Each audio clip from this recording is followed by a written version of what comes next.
आनंद आहे की पुन्हा मला बोलवता येईल, याचा मला खूप आनंद आहे. आणि आज जरा म्हणजे आजचा विषय खूप वेगळा आहे. म्हणजे एक असतं म्हणजे प्रत्येकाचं एक स्वप्न असतं. एखादं आपण स्वप्न पाहतो, ते स्वप्न पूर्ण करण्याची धडपड करतो आणि जेव्हा ते स्वप्न पाहिजे असतं खूप वेगळाच आनंद असतो. आनंद असतो की लगेच की आपण धडपडत असतो.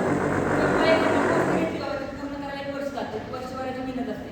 दिवाळी अंक तुम्हाला आज दिसते, पण याचं काम एक 9-10 महिन्या अगोदर चालू होतं. म्हणजे ते आणि ह्या वेळेस काकांनी माझ्यावर जबाबदारी टाकली होती. काका म्हणजे तुला जे करायचं कर, पण तुम्हाला माहिती आहे आजकाल काकाला घाबरायला आलं. कारण की मला माझा मित्र बोलला की आता एक काम कर, तुझं संवाद बोलला असं नाही. काकांनी आपल्याला बोट धरायचं, काकांनी फक्त आपली जबाबदारी दिली की अंक वाटायची. शेवटी काका एवढे पण 1 वर्ष लागलं, काकांचा नाद करायचा नाही, काका असतात.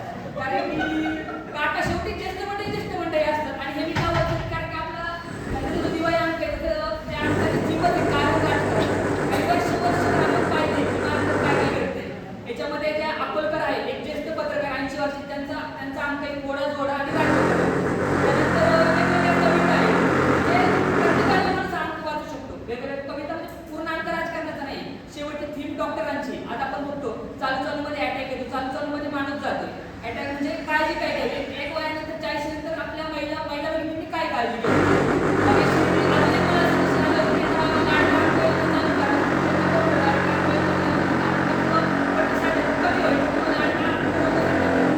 आणि बाकीचं असं आहे की मला खूप आनंद आहे की बाबा जिथं मी घडलो, जिथं मी बाबा माझं एक डिग्री कंप्लीट केली इथे, आणि इथे बाबा खूप म्हणजे सजेशन मला खूप दिले. कारण की वार राजकारणाचे खूप मोठे लोकांची नाव आहे की त्यांच्या आपण ऑफिसला जाऊन आपल्या दिवाळीचं हे करूया, प्रकाशित करूया. पण मी होतं नाही, त्यावेळेस जर अंक आपण माझ्यावर जबाबदारी आहे, अंक प्रकाशित मी जिथं मी घडलो, जिथं मला एक बाय पडून मिळालं, त्याच आपण डिपार्टमेंटला बसून मला अंक आपण प्रकाशित करू. मी मॅडमकडे आलो, मॅडमनी पण लगेच येस म्हटलं, बाकीच्या शिक्षकांना मी सांगितलं, शिक्षकांनी पण लगेच येस म्हटलं की आनंद आहे. कारण की एक पुस्तक दिसते, पण एक पुस्तक छापायला मी खरं सांगतो खूप मोठी जबाबदारी असते.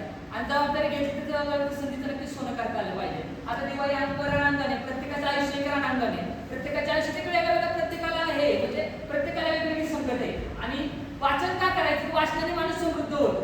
तुम्ही रोज पेपर वाचला ना, खरंच पेपर म्हणा किंवा काही पण म्हणा, दिवाळी अंक म्हणजे वर्षभराच्या सगळ्या घडामोडी की वेगवेगळ्या क्षेत्रात चाललं काय. आणि आपल्या दिवाळी अंकाचं वैशिष्ट्य असं की दरवेळेस आपल्या दिवाळी अंकाची थीम वेगळी आहे.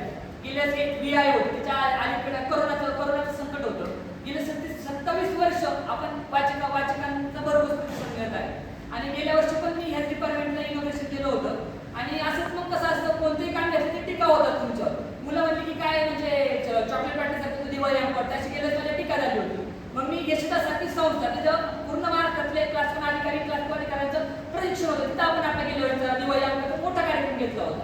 म्हणजे मी म्हणत नाही की प्रत्येक माणसाच्या आयुष्यावर टीका टिप्पणी म्हणजे वय वाढलं तरी टीका होतात, कोणी पण असतं. पण मी म्हणतो निंदकाचे घर असावं शेजारी. जर निंदकाचे घर तुमच्या शेजारी असलं तर तुमची प्रगती कोणीच रोखू शकत नाही. कारण की प्रत्येकाच्या आयुष्यात प्रत्येकाचं आयुष्य वेगळं आहे. इथं बसले प्रत्येकाला त्यांनी वेगवेगळं आयुष्याचं रणांगण जिंकले, म्हणून त्या तिथं बसले. आणि शेवटी एकच सांगतो, तुम्ही सर्वांनी वेळ दिला आणि दिवाळी अंकाचा यांना प्रतिसाद खरंच खूप छान आहे. बाहेर अमेरिकामध्ये जे आपल्या महाराष्ट्रशास्त्राचं जे कल्चर प्रोग्राम, तिथे सुद्धा आपण यांना आपले काही अंक पाठवले, काही रशियामध्ये पाठवले. फक्त मी एकच म्हणतो, जबाबदारीचं म्हणजे एखादी आता काकांनी मला जबाबदारी टाकली तर त्याचं मी सोनं करताना म्हणजे संधी प्रत्येकाला मिळते. एक काळ असं होतं म्हणजे जेव्हा मी कॉलेजला होतो की मी माझे लेख घेऊन मी फिरायचो. आपलं बुकगंगा असेल, रसिक पब्लिकेशन असेल, पण मला कधी म्हणजे छाप भेटलं नाही किंवा मला संधी भेटली नाही. पण मी नियती एक अशी की तुम्हाला संधी देते. आणि आज बघा म्हणजे नियतीची परीक्षा कशी असते, माझा अंक तरी छापला नाही, पण आज जे ज्येष्ठ पत्रकार ABP माझा मध्य काढतात त्यांचा सुद्धा आपण अंक घेतलाय. म्हणजे परिस्थिती बदलते, तुम्ही लढत राहिलं पाहिजे. प्रत्येकाला एक रणांगण जिंकता येईल, फक्त शेवटच्या श्वासापर्यंत रणांगणामध्ये टिकता आलं पाहिजे, एवढंच मला म्हणायचे. आणि अजून एक की काकांनी 100% माझ्या जबाबदारीने काम दिले. आणि मी खरंच 100% याच्यासारखं व्यासपीठ मला भेटलं नसते. ही जे व्यासपीठ आहे SP सर परशुराम महाविद्यालय कॉलेज, कितीतरी वर्षांची परंपरा आहे. आणि कॉलेजचं नाव आपलं इंडिया नॅशनल लेवल आहे. कारण की जेव्हा आपल्या देशाचे पंतप्रधान आदरणीय मोदी साहेब जेव्हा येतात तेव्हा ते SP कॉलेजचं ग्राउंड निवडतात किंवा अखंडसारखी गोष्ट एवढं आपल्या SP कॉलेजचा दर्जा आहे, म्हणून मी SP कॉलेज निवडलं. आणि बाकीचं तर म्हणाल तर कारण राजकारण याच्यामध्ये वेगवेगळे सदर आहे. त्याच्यामध्ये आपल्या ज्या एक मराठी लेखिका आहे त्यांनी मध्ये महाराष्ट्र पुरस्कार नाकारला, त्यांनी सुद्धा आपल्या दिवाळी अंकाला यावेळेस लेख दिला किंवा करण्यासारखी गोष्ट आहे. बाकी काही नाही, तुम्ही फक्त सर्वांनी इथे आला त्याबद्दल मी तुमचा आभारी मानेन. आणि दिवाळी अंक प्रत्येक